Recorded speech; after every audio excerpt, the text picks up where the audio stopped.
Welcome to N24 news. ముందుగా headlines చూద్దాం. కులగణన తీర్మానానికి తెలంగాణ అసెంబ్లీ ఏకగ్రీవంగా ఆమోదం. బలహీన వర్గాల బలోపేతం కోసమే కులగణన అన్న సీఎం రేవంత్ రెడ్డి.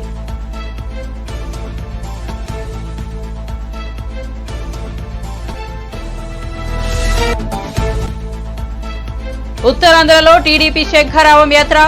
నెల్లిమర్లలో బహిరంగ సభకు హాజరైన నారా లోకేష్. పసుపు సైన్యం జన సైనికుల జోలికి వస్తే ఊరుకునేది లేదంటూ హెచ్చరిక. జగన్ కు దమ్ముంటే యువత వద్దకు వెళ్లాలని సవాల్.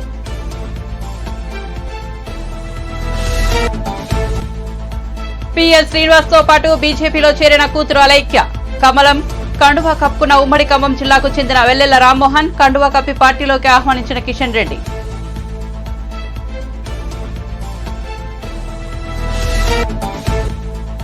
తిరుమలలో ఘనంగా రథసప్తమి వేడుకలు. ఉదయం 5:30 వాహన సేవ.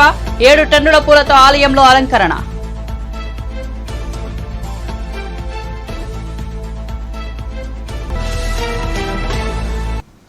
ఇక వార్త వివరాల్లోకి వెళ్తే తెలంగాణ రాష్ట్రంలో బలహీన వర్గాల బలోపేతం కోసమే సమగ్ర కుటుంబ సర్వేతో పాటు కులగణన చేపడుతున్నట్లు తెలిపారు సీఎం రేవంత్ రెడ్డి. ఎంతో మంది ఏ సామాజిక వర్గానికి చెందిన వారు ఉన్నారు, వారి ఆర్థిక పరిస్థితి ఏంటి, ఆయా సామాజిక వర్గాల్లో ఆర్థిక, విద్యా, ఉపాధి అవకాశాలు ఎలా ఉన్నాయి అనే పూర్తి వివరాలతో ఈ సర్వే నిర్వహిస్తున్నట్లు ప్రకటించారు సీఎం.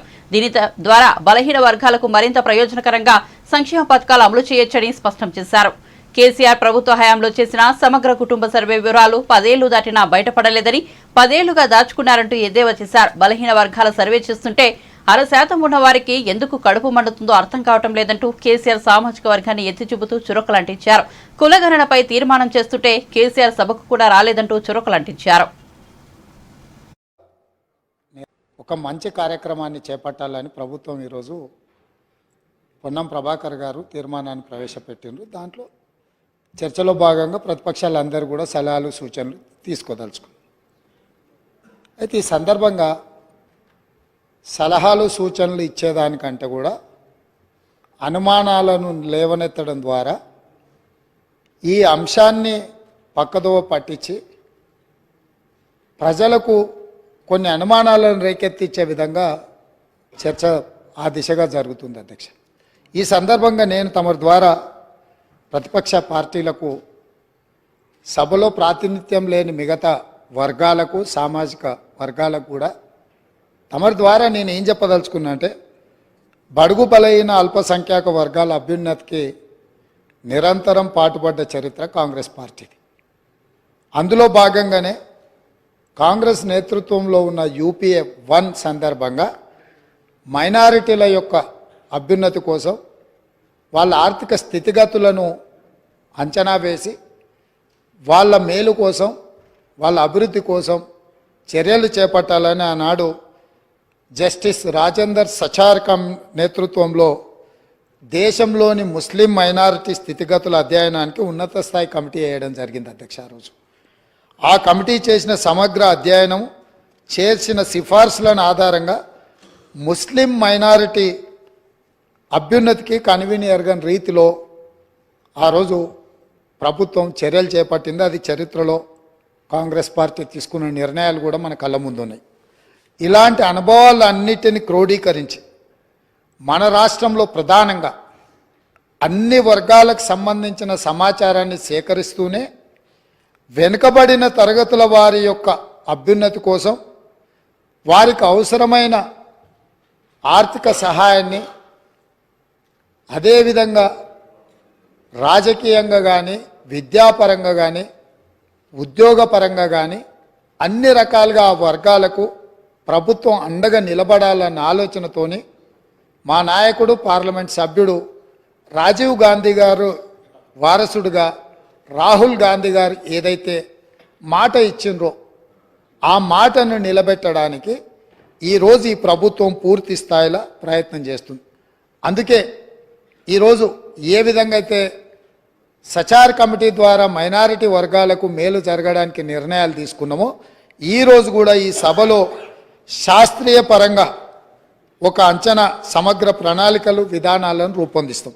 ఇందులో మరి ఎందుకు మా సభ్యులకు, లేకపోతే సీనియర్ శాసనసభ్యులు, మంత్రిగా వారికి సుదీర్ఘమైన అనుభవం ఉంది, కడియం శ్రీహరి గారు, వారి అనుభవాన్ని ఉపయోగించి ప్రభుత్వానికి ఏమైనా సూచన చేసినా ఆ సూచనలు తీసుకొని భవిష్యత్ కార్యాచరణ నిర్ధారించుకోవడానికి ప్రభుత్వానికి ఎలాంటి భేషజాలు లేవు అధ్యక్ష. చాలా విస్పష్టంగా ఈ రాష్ట్రంలో ఉన్న జనాభా మొత్తం మీరు సమగ్ర కుటుంబ సర్వే చేసినామని గొప్పగా చెప్తున్నారు. ఇంతవరకు ఎప్పుడైనా ఆనాటి ప్రభుత్వం సమగ్ర కుటుంబ సర్వే చేసి ఈ సభలో వాటి వివరాలను ఎప్పుడైనా చెప్పినరా అధ్యక్ష? సమాజంలో ఉన్న ప్రజాప్రతినిధులకు కానీ ప్రజలకు కానీ ఆ సమగ్ర కుటుంబ సర్వే ఎప్పుడైనా అందుబాటులో పెట్టినరా అధ్యక్ష? దాదాపుగా 10 సంవత్సరాలు అవుతుంది. అదొక రహస్య నివేదికగా మీరు మాత్రమే సమగ్ర కుటుంబ సర్వే చేసి ఒకే ఒక్క కుటుంబము ఆ వివరాలన్నీ దాచిపెట్టుకొని వాళ్ళకు అవసరమైనప్పుడు వాళ్ళు చూసుకొని ఎన్నికలప్పుడు దాన్ని ఉపయోగించుకొని మిగతా సమయంలో ఎవరికి అందుబాటులో లేకుండా చేసింది. మాకు అట్లాంటి ఉద్దేశం లేదు అధ్యక్ష. మేము ఈరోజు ప్రవేశపెట్టిన తీర్మానంలో స్పష్టంగా వెనుకబడిన తరగతుల, షెడ్యూల్డ్ కులాల, షెడ్యూల్డ్ తెగల మరియు మిగతా బలహీన వర్గాలకు చెందిన ప్రజల అభ్యున్నతిని నిమిత్తం వివిధ సామాజిక, ఆర్థిక, విద్యాపరమైన, ఉపాధి, రాజకీయ అవకాశాల ప్రణాళికలను రూపొందించి అమలుపరిచేలా తెలంగాణ మంత్రివర్గం 4/2/2024 తేదీన చేసిన సిఫార్సు మేరకు తెలంగాణ రాష్ట్రమంతటా సామాజిక, ఆర్థిక, విద్యాపరమైన, ఉపాధి, రాజకీయ కుల సర్వే, కుల గణన. టాలీవుడ్ హీరో అల్లు అర్జున్ మామ బీఆర్ఎస్ నేత కంచాల చంద్రశేఖర్ రెడ్డి శుక్రవారం కాంగ్రెస్ పార్టీలో చేరారు. కాంగ్రెస్ పార్టీ తెలంగాణ ఇన్ఛార్జ్ దీపాదాస్ మున్షి సమక్షంలో ఆయన హస్తం కండువా కప్పుకున్నారు.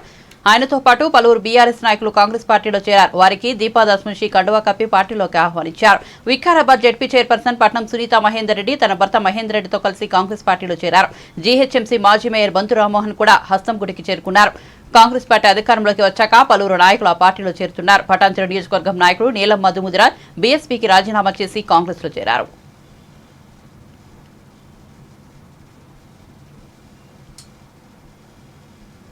కులగణన తీర్మానానికి తెలంగాణ అసెంబ్లీ ఆమోదం తెలిపింది. కులగణన తీర్మానాన్ని అసెంబ్లీ ఏకగ్రీవంగా ఆమోదించింది. కులగణన తీర్మానాన్ని సభలో ప్రవేశపెట్టారు మంత్రి పొన్నం ప్రభాకర్. ఈ సందర్భంగా మాట్లాడిన ఆయన కులగణనతో అన్ని వర్గాలకు న్యాయం చేస్తామన్నారు పొన్నం. కులగణనపై రాజకీయాలు చేయవద్దన్నారు. కులగణనపై ఎవరికీ అనుమానం అవసరం లేదన్నారు. అన్ని పార్టీల నాయకుల సలహాలు, సూచనలు తీసుకుంటామని చెప్పారు. నాటి సమగ్ర సర్వే వివరాలు ఎందుకు బయటపెట్టలేదని ప్రశ్నించారు పొన్నం. 10 ఏళ్ల బీసీల లెక్కలు తీస్తే బీఆర్ఎస్ బండారం బయట పెడతామన్నారు. సమగ్ర సర్వే వివరాలు బయటపెడితే తమకు ఖర్చు తగ్గుతుందని చెప్పారు. గత ప్రభుత్వం ఎంబీసీలకు 1000 కోట్లు ప్రకటించి 1000 రూపాయలు ఖర్చు పెట్టలేదని విమర్శించారు. గౌరవ మా శాసనసభ్యులు, బలహీన వర్గాలకు సంబంధించిన శాసనసభ్యులు సంఖ్య ఎక్కువ ఉండాలి, న్యాయం జరగాలి, పిల్లల ఆర్థిక, విద్య, రాజకీయ అన్ని రకాలు పెరగాలనే ఆలోచన మిగతా అన్ని రాజకీయ పార్టీలు చెప్పినట్టుగానే మేము కూడా ఒక చిత్తశుద్ధితోటి ఈరోజు ఈ కార్యక్రమం తీసుకున్నాం. తప్పకుండా అందరూ కూడా దీనికి మద్దతు ఇచ్చినారు. వారందరూ కూడా ప్రత్యేకించి ధన్యవాదాలు. కానీ ఇందులో కొన్ని అంశాలకు సంబంధించి వారు లేవనెత్తినప్పుడు వారికి జవాబు చెప్పి ప్రభుత్వం తరఫున అందరు సహకారం అడుగుతాను. ఒకటి స్పష్టంగా చెప్తాను, ఇది విధి విధానాలకు సంబంధించి గౌరవ శాసనసభ్యులను కావచ్చు, ఇందులో న్యాయం జరగాలి బలహీన వర్గాలకు అనేటువంటి ఆకాంక్షించే వాళ్ళు కావచ్చు, రాజకీయ పార్టీలు కావచ్చు, అందరికీ కూడా సహకారం తీసుకుంటూ ఎక్కడ కూడా వివక్షపూరితంగా ఏదో రాజకీయపరమైన అంశాలను తీసుకొని పోయేది. ఇది బలహీన వర్గాలకు న్యాయం జరగాలనేటువంటిది మా పార్టీ ఆకాంక్ష, మా ప్రభుత్వం ఆకాంక్ష అనే మాట ఈ సందర్భంగా మనం చేస్తున్నాం. అధ్యక్ష, ఈరోజు చాలా మాట్లాడుతారు చట్టం గురించి సంబంధించి, చట్టం చేయాలి. నాకు ఆశ్చర్యం అనిపించింది అధ్యక్ష, రాజకీయంగా తర్వాత మాట్లాడతాను. ముందు మీరు ఎవరైనా తెలుసుకోమని చెప్తాను. నేను గౌరవ 2023 ఎన్నికలు బీసీ బంధు పేరు తప్ప ఎన్నడూ ఆ ఆర్గనైజేషన్ పనిచేయలే, ₹1 కేటాయించలేదు అధ్యక్ష. ఇది రికార్డు.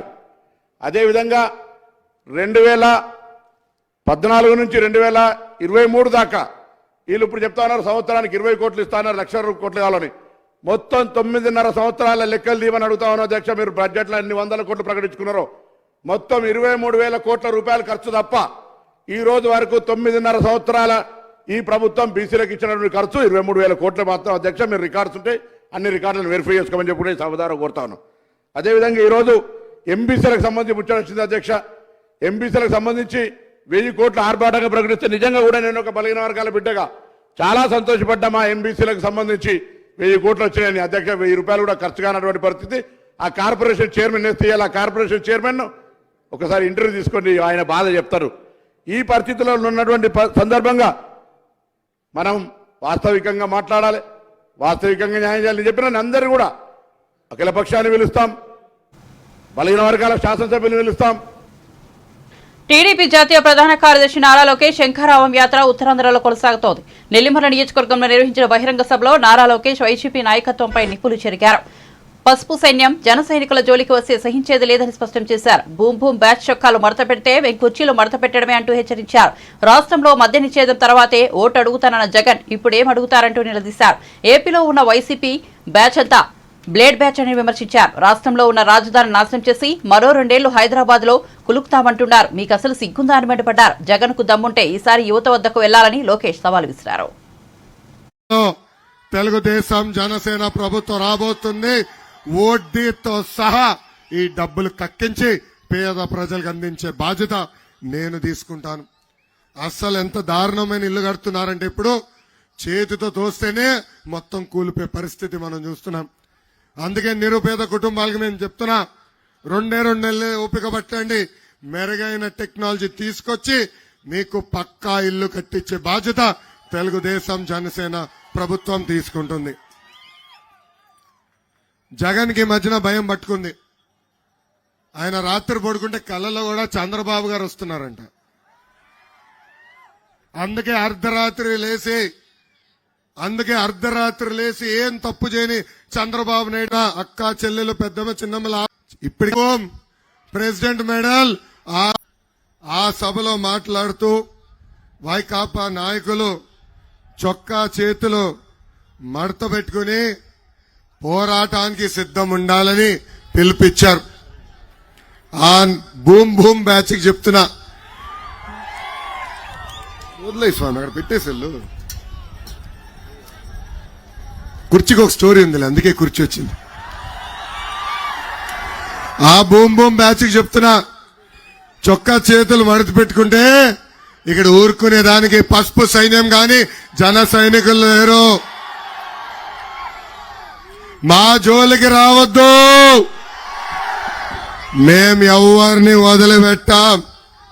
మా పసుపు సైన్యం జన సైనికులు ఒక్కసారి ఇట్లా చేస్తే మీ సీటు కూడా మర్చే బాధ్యత మేము తీసుకుంటాం. జగన్ మీ బ్యాచ్ కి boom boom president medal Andhra gold కావాలి. కానీ మాకు ఆ పసుపు జెండా చూస్తేనే నూతన ఉత్సాహం. ఈ సభాముఖంగా జగన్ కి నేను హెచ్చరిక జారీ చేస్తున్నా, మా జోలికి రావద్దు.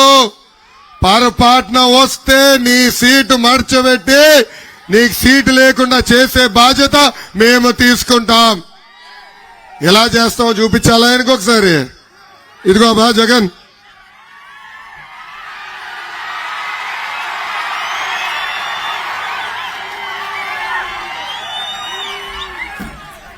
ఏమ్మా రెడీనా? సీటు మడత పెడదాం, రెడీనా? వదులుతామా ఈ జగన్ని? జగన్ చూస్తే ప్యాలెస్ లో ఒక పిల్లి గుర్తొస్తుంది. లోక్సభ ఎన్నికలకు ముందు పలువురు నాయకులు పార్టీలు మారుతున్నారు. శుక్రవారం కేంద్ర మంత్రి బీజేపీ తెలంగాణ రాష్ట్ర అధ్యక్షుడు కిషన్ రెడ్డి ఆ పార్టీకి చెందిన ఇతర నేతల సమక్షంలో పిఎల్ శ్రీనివాసరావు, ఆయన కూతురు ప్రముఖ విద్యావేత్త అలేఖ్య ఆ పార్టీ జెండాను కప్పుకున్నారు. సికింద్రాబాద్ మహబూబ్ కాలేజీ ప్రాంగణంలో జరిగిన కార్యక్రమంలో కిషన్ రెడ్డి బీజేపీ కండువాలను కప్పి వారిని పార్టీలోకి ఆహ్వానించారు. పిఎల్ శ్రీనివాస్ కాంగ్రెస్ బీఆర్ఎస్ పార్టీలలో రాష్ట్ర జాతీయ స్థాయిలో వివిధ హోదాల్లో పనిచేశారు.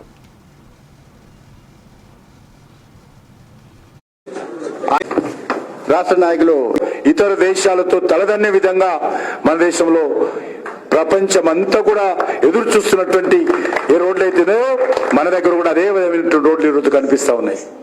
అద్భుతమైనటువంటి రోడ్లు. ఒక తెలంగాణలోనే ఒక రోజుల క్రితము కామాఖ్య టెంపుల్ ను కూడా కొత్త పుంతలు తొక్కి మరొకసారి నరేంద్ర మోడీ గారి నాయకత్వం, పార్టీ జిల్లా శాఖ అధ్యక్షులు శ్యామ్ సుందర్ గారు, అదేవిధంగా వారి మిత్రులకు అందరికి కూడా నేను రాష్ట్ర భారతీయ జనతా పార్టీ తరఫున హృదయపూర్వకమైనటువంటి స్వాగతం పలుకుతా ఉన్నాను.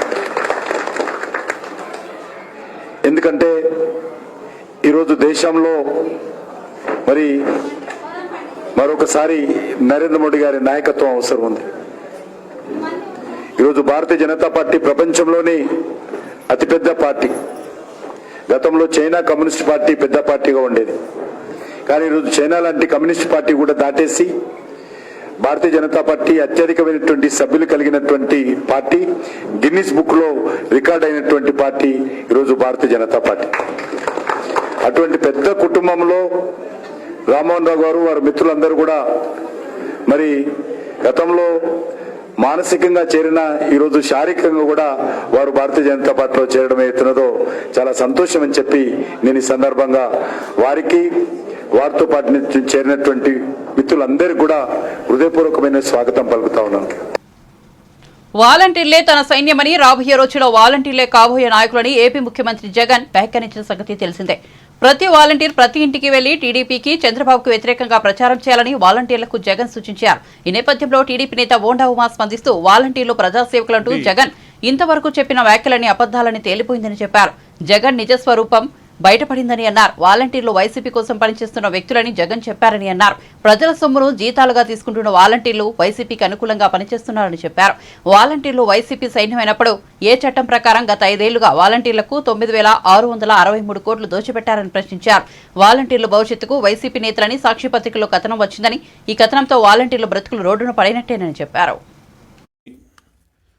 నిన్న వాలంటీర్లకి అవార్డులు అని చెప్పి పెరంగపురంలో మాట్లాడినటువంటి సభలో తన నిజ స్వరూపాన్ని, పార్టీ యొక్క వైసీపీ యొక్క విధానాన్ని ఆయన ఏంటో బయటపెట్టాడు. వాలంటీర్లని ప్రభుత్వం ప్రజలకి సేవ చేయడానికి నియమించామని చెప్పి సొంత పార్టీ కార్యకర్తల్లాగా ఉపయోగించుకుంటూ అడ్డమైనటువంటి పనులన్నీ వాలంటీర్లకు చెప్తూ మళ్ళా నిన్న 50 రోజుల్లో ఎన్నికలు జరగబోతూ ఉన్నాయి. ఎన్నికల్లో రేపు ఏ ప్రభుత్వాలు వస్తాయో తెలీదు. ప్రభుత్వాలు మారితే ఇప్పుడున్న వాలంటీర్ వ్యవస్థని అంధకారంలో పడేసే విధంగా జగన్మోహన్ రెడ్డి ఒకవైపు తన నిజ స్వరూపం పెట్టుకున్నాడు, ఒకవైపేమో వాలంటీర్లకి భవిష్యత్తు లేకుండా చేశాడు. ఒక్కసారి టీవీలో ఆయన ఏం మాట్లాడాడో ఒక్కసారి ఇందాం, ఒక్కసారి ప్లే చేయండమ్మా. ఈ ఒకే ఒకడికి ఉన్నదే ఎంత పెద్ద సైన్యం ఉంది అని చెప్పి వీళ్ళంతా కూడా మర్చిపోతా ఉన్నారు. నేను అడుగుతా ఉన్నా, ఒక రాజకీయ పార్టీకి చెందినటువంటి వైసీపీ సైన్యాన్ని రాబోయే రోజుల్లో ఏ ప్రభుత్వం మారితే కొనసాగిస్తారా? వైసీపీ కార్యకర్తల్ని, వైసీపీ సైన్యాన్ని పెట్టుకుంటారా? ఒక్కసారి వాళ్ళ వాలంటీర్ సోదరీమణులు ఆలోచన చేయాలి. అంటే ఈ దుర్మార్గపు ఆలోచన జగన్మోహన్ రెడ్డిది ఎలా అంటే, వీళ్ళందరికీ నా సైన్యం, వీళ్ళే మా పార్టీ లీడర్లు అని చెప్పి ఇవాళ సాక్షి బ్యానరు, మా పార్టీ లీడర్లు, భవిష్యత్తు పార్టీ లీడర్లు వీళ్ళే, మా సైన్యం వీళ్ళే, మీరే నా యువ సైన్యం, వాలంటీర్లకు వందనంలో సీఎం వైఎస్ జగన్, మీరే వైసీపీ భావి లీడర్లు అని సాక్షిలో సిగ్గు ఎగ్గు లేనటువంటి పత్రిక సాక్షి పత్రిక ఈ వార్తను వేసింది బ్యానర్ ఐటమ్గా. జగన్మోహన్ రెడ్డి నిజస్వరూపం ఏంటో మొన్నటిదాకానేమో నిష్పక్షపాతంగా ప్రజలకి సేవ చేయడానికి వాలంటీర్లను మేము పెట్టుకున్నాం అని చెప్పి అన్నారు. ఇవాళేమో వాళ్లే మా పార్టీ లీడర్లు, వాళ్లే మా సైన్యం అని చెప్పి ఈరోజు పత్రికల్లో ప్రధానంగా వాలంటీర్లే నా సైన్యం బ్యానర్ ఐటమ్స్లో ఇవాళ పత్రికల్లో వచ్చినాయి. అంటే సీఎం స్టేట్మెంటు మేము అడుగుతా ఉన్నాం, రంగాను చంపిన వ్యక్తి వెలగపూడి అని YSRCP MP Satyanarayana serious comments చేశారు. అలాగే ఎమ్మెల్సీ వంశీ ఒక అవివేకి అని ఆగ్రహం వ్యక్తం చేశారు. తాజాగా ఎంపీ తాజాగా విశాఖతో మీడియాలో మాట్లాడుతూ రంగాను చంపి పారిపోయి వైజాగ్ వచ్చిన వ్యక్తి వెలగపూడి. కాపుల ఓట్ల కోసం పవన్ ఫోటో పెట్టుకుని తిరుగుతున్నారు. రంగాను వెలగపూడి ఎలా చంపారో ఆధారాలు బయట పెడతాను. ఎమ్మెల్సీ వంశీ ఒక అవివేకి. వంశీ చెబితే ఓడించేస్తారు అనుకుంటే ఆయన ఎందుకు గెలవలేకపోయారు? వంశీ మీద చెక్ బౌన్స్ కేసులు ఎన్నో ఉన్నాయి. వంశీ ఎంతో మంది డబ్బులు ఎగ్గొట్టారు. సీటు లేక వంశీ ఫ్రస్ట్రేషన్ కు గురవుతున్నారని పేర్కొన్నారు. కూడా ఊడిపోద్ది. ఆ పరిస్థితిలో ఉన్న వ్యక్తిని కాదు కదా నేను విశాఖపట్నానికి సంబంధించి ఒక మెంబర్ ఆఫ్ పార్లమెంట్గా ఉన్నా. నేను ఎంతో మంది ఒక మోదీ గారితో, ఒక అమిత్ షా గారితో, నిర్మలా సీతారామన్ గారితో, రాజ్నాథ్ సింగ్ గారితో, సోనియా గాంధీతో అలాంటి మాటలు మాట్లాడవలసిన అవసరం నాకు లేదు. అలాంటి మాటలు నేను మాట్లాడలేను. ఏదైనా అతను ఆరోపణలు చేస్తే ఏ ఆరోపణలు కానీ ఒకటే సమాధానం చెప్తా. అది నీ కర్మ, నీ స్థాయి, అది నీకు దిక్కునగాడ పో అని చెప్పి చెప్పడం తప్ప అంతకంటే మాకేం లేదు. అది అసమర్థ రాజకీయ నాయకుడు, సమర్థమైన రాజకీయ నాయకుని ఎవరు అడ్డుకోలేరు.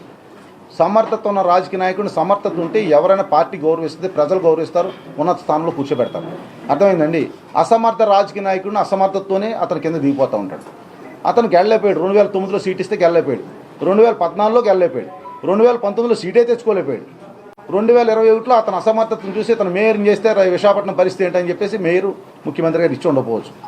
నేను చెప్తే విశాఖపట్నం మేయర్ని డిసైడ్ చేసి ముఖ్యమంత్రి గారు నేను అనుకోవట్లేదు. ఆయనకు ఒక ఆలోచన ఉంటుంది.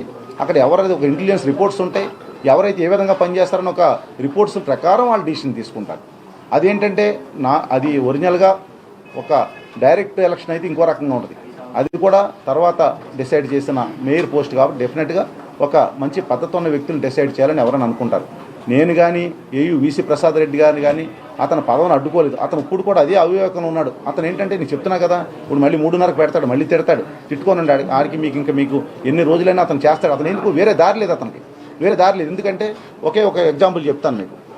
జనసేనలోకి వచ్చాడు. అతను వచ్చిన రోజుని ఏదో ఒక ఎమ్మెల్సీ వచ్చేస్తున్నాడని అన్ని టీవీలు, మీడియాలు ఒక వారం రోజులు అతను చూపించినాయి. ఏదో అతను అన్నాడు, నేను అన్ని రాష్ట్రం అంతా పర్యటిస్తాను, మొత్తం అందరినీ యాదవులను సమీకరిస్తాను, యాదవులను ఒక తాటి మీద తెస్తాను, మొత్తం ఎమ్మెల్సీని, ఎంపీలని, ఎమ్మెల్యేలని తెచ్చేస్తాను, మొత్తం అని కార్పొరేటర్లు తెచ్చేస్తానని ఏదో మాట్లాడాడు. తీరా చూస్తే ఒక ఎమ్మెల్యే కాదు కదా, ఒక ఎమ్మెల్సీ కాదు కదా, ఎంపీ కాదు కదా, కార్పొరేటర్ కూడా అతనితో వెళ్ళలేదు ఈరోజు. అటువంటి పరిస్థితుల్లో పార్టీ పూర్తిగా ఇతను గమనిస్తూ ఉంది. వాళ్ళ పార్టీ ఈడొక వేషనా కొడుకని వాళ్ళకి అర్థమైపోయి ఇప్పుడు ఏదో రకంగా మళ్ళీ పైకి లేక ఎవరి గురించో మాట్లాడితే రాదు కదా. ఒక ఎంపీ గారి గురించి మాట్లాడతానికి సబ్జెక్ట్ లేదు. అతను సబ్జెక్ట్ లేక వ్యక్తిగత దోషంలోకి వెళ్తా ఉంది. అది పరిస్థితి. అందుకని నేనేం చెప్తాను, అదే చెప్తున్నా. ఏమండి అలా కాదండి, ఇప్పుడు అది కాదండి, అది చెప్తున్నా కదా. వ్యక్తి ఏమండి 2019లో అతనికి ఎమ్మెల్యే టికెట్ ఇవ్వకుండా అడ్డుపట్టానంటే అతను డౌట్ అండి. ఫస్ట్ అసలు బేసిక్గా అతనికి అక్కడికి అనుమానం స్టార్ట్ అయిందండి. అతనికి 2019లో అతనికి ఎమ్మెల్యే టికెట్ ఇవ్వకుండా అడ్డుకున్నాఅనేది అతని ఆలోచన. అది కాదు. నాకేం అవసరం. నేను ఎంపీగా పోటీ చేశాను. ఎంపీగా ఎవరి టికెట్లు ఇస్తే వాళ్ళతో నేను పనిచేస్తాను తప్ప నాకు ఒక ఎమ్మెల్యే టికెట్లు పలానా వాళ్ళకి ఇవ్వమని నాకు చెప్పాలని అవసరం లేదు. ఇంకొక ఫ్యాక్ట్ ఏంటంటే, ఆ రోజు నేను అక్రమాన్ గారి కంటే వంశీకి ఇమ్మని సీఎం గారిని బతికినాడండి టికెట్ ఇమ్మని. ఎందుకంటే అప్పుడు 2 సార్లు పోటీ చేస్తున్నాడు, ప్రజలకందరి పరిచయాలు ఉన్నాయి, ఎలక్షన్ దగ్గరికి వచ్చేసింది. మహిళా క్రికెటర్లతో అసభ్యంగా ప్రవర్తించారనే ఆరోపణల నేపథ్యంలో కోచ్ జయసింహపై హైదరాబాద్ క్రికెట్ అసోసియేషన్ ఆగ్రహం వ్యక్తం చేసింది. మహిళా క్రికెటర్ల రక్షణకు భంగం కలిగితే ఉపేక్షించేది లేదని హెచ్సీ అధ్యక్షుడు జగన్మోహన్ రావు తెలిపారు. విచారణ ముగిసే వరకు కోచ్ జయసింహను సస్పెండ్ చేస్తున్నామని వెల్లడించారు. ఈమెయిల్ ద్వారా కొన్ని కంప్లైంట్స్ రిసీవ్ చేసుకోవడం జరిగింది. వాటిపై ఎంక్వైరీ చేస్తున్న సందర్భంలో ఈరోజు ఉదయం కొన్ని టీవీ ఛానల్స్లో వారు మద్యం సేవిస్తూ మహిళా టీంతో పాటుగా ప్రయాణిస్తున్నప్పుడు వారు మద్యం సేవిస్తున్నట్టుగా దాంట్లో క్లియర్గా వీడియోస్లో కనిపించడం జరిగింది. దానిపై ఇమీడియట్గా మేము స్పందిస్తూ విద్యుత్ జయసింహ గారిని సస్పెండ్ చేయడం జరిగింది. ఈ రోజు నుంచి విద్యుత్ జయసింహ గారు హైదరాబాద్ క్రికెట్ అసోసియేషన్ సంబంధించిన ఎట్లాంటి కార్యక్రమాల్లో పాల్గొనకూడదని వారికి మీ ఈమెయిల్ ద్వారా సందేశం పంపించాం. అట్లాగే వారిని సస్పెండ్ చేస్తున్నాం. అంతేకాకుండా అవసరమైతే వారిపై క్రిమినల్ చర్యలు కూడా హెచ్సీఏ తీసుకోవడానికి సిద్ధంగా ఉందని తెలియజేస్తున్నాం. ఇట్లాంటి చర్యలు ఎవరైనా పాల్గొంటే, హెచ్సీఏకి సంబంధించిన వారు ఎవరైనా అయితే వారిని పూర్తి స్థాయిగా హెచ్సీఏ నుంచి బ్యాన్ చేస్తాం. వారి లైఫ్ టైం బ్యాన్ వారి మీద పెట్టడం జరుగుతుంది. అందుకే రిక్వెస్ట్ చేస్తున్నా, ప్రతి ఒక్కరు కూడా మహిళల పట్ల ఎవరు కూడా అసభ్యంగా ప్రవర్తించకూడదని, హెచ్సీఏ ఏదైతే లెగసీ కంటిన్యూ అవుతుందో, గ్లోరీ కంటిన్యూ అవుతుందో దాన్ని పెంచడానికి మనమందరం ప్రయత్నం చేయాలి. కానీ ఇట్లాంటి చర్యల వల్ల హెచ్సిఏకి సంబంధించిన మంచి పేరును పాడు చేయొద్దని అందరినీ రిక్వెస్ట్ చేస్తూ, ఇట్లాంటి చర్యలు ఎవరైనా ముందుకు పాల్గొంటే మాత్రం వారిని ఖచ్చితంగా లైఫ్ టైం బ్యాన్ చేస్తానని తెలియజేస్తున్నాం. ప్రముఖ పుణ్యక్షేత్రం శ్రీకాకుళం జిల్లాలోని అరసవల్లి సూర్యనారాయణ స్వామి దేవాలయంలో రథసప్తం వేడుకలు వైభవంగా కొనసాగుతున్నాయి. స్వామివారిని దర్శించుకునేందుకు భక్తులు పెద్ద ఎత్తున తరలివచ్చారు. తెలుగు రాష్ట్రాలతో పాటు ఒడిశా, ఇతర ప్రాంతాల నుంచి వచ్చారు. దీంతో ఆలయ పరిసరాల్లో రద్దీ నెలకొంది. పలువురు ప్రజాప్రతినిధులు, ఉన్నతాధికారులు సూర్య భగవాను దర్శించుకున్నారు.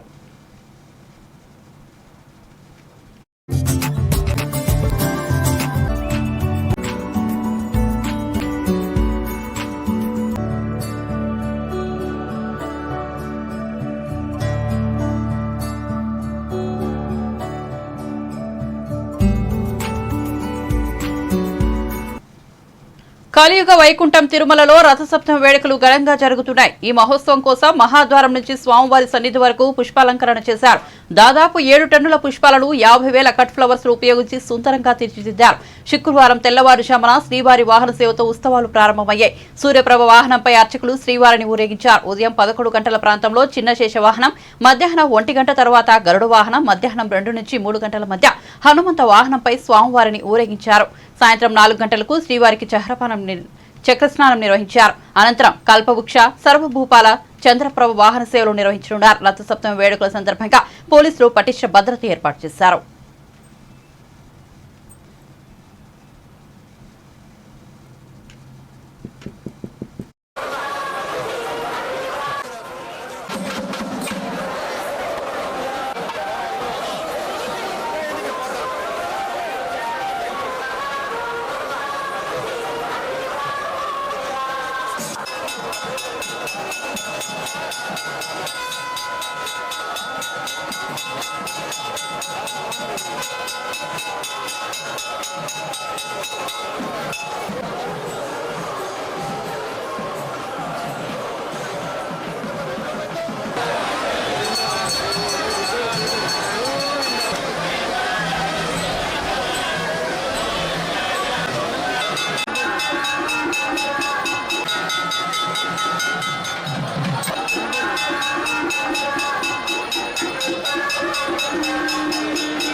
బులెటిన్ ముగించే ముందు హెడ్లైన్స్ మరోసారి చూద్దాం. కులగణన తీర్మానానికి తెలంగాణ అసెంబ్లీ ఏకగ్రీవంగా ఆమోదం. బలహీన వర్గాల బలోపేతం కోసమే కులగణన అన్న సీఎం రేవంత్ రెడ్డి.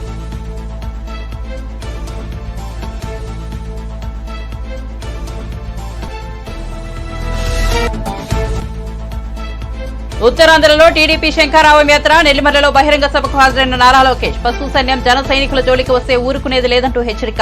జగన్ కు దమ్ముంటే యువత వద్దకు వెళ్లాలని సవాల్.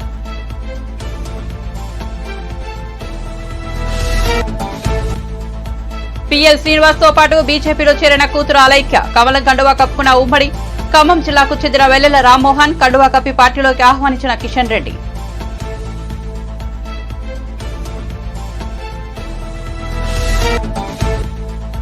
తిరుమలలో ఘనంగా రథసప్తమి వేడుకలు. ఉదయం 5 గంటల 30 నిమిషాలకు వాహన సేవ.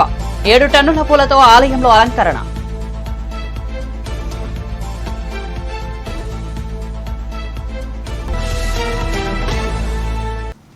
మరిన్ని అప్డేట్స్ కోసం చూస్తూనే ఉండండి N24 న్యూస్.